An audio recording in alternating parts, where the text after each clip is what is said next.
Hi అందరికీ నమస్కారం. Welcome to my YouTube channel.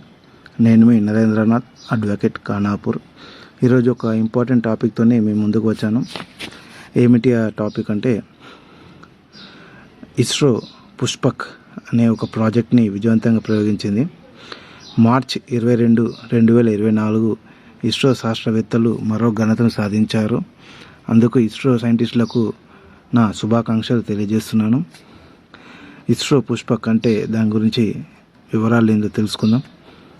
వాహక నౌక ప్రయోగ ప్రస్థానంలో Indian Space Research Organisation ISRO మరో ఘనత సాధించింది.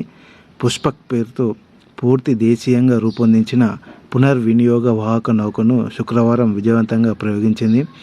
కర్ణాటకలోని చిత్రదుర్గలో ఏరోనాటికల్ టెస్ట్ రేంజ్ ATR నుంచి భారత అంతరిక్ష పరిశోధన సంస్థ ఇస్రో శుక్రవారం పుష్పక్ అనే reusable launch vehicle RLV landing మిషన్ను విజయవంతంగా నిర్వహించింది.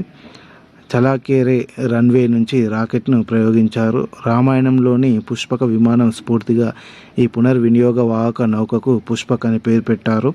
ఈ పునర్వినియోగ వాహక నౌకకు రీయూజబుల్ లాంచ్ వెహికల్ RLVకు సంబంధించి ఇది మూడో విజయవంతమైన ల్యాండింగ్ మిషన్.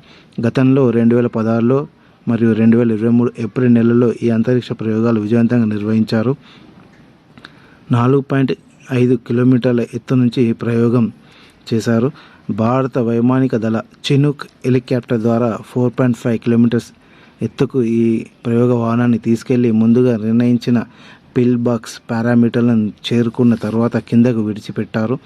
చంద్రయాన్ 3 తర్వాత చంద్రుడిపైకి తక్కువ ఖర్చుతో వెళ్లేందుకు వీలుగా పూర్తిగా పునర్వినియోగ ప్రయోగ వాహనం కోసం అవసరమైన సాంకేతిక పరిజ్ఞానాన్ని అభివృద్ధి చేసే ప్రయత్నాల్లో భాగమే ఈ మిషన్ పుష్పక్ అని ఇస్రో తెలిపింది.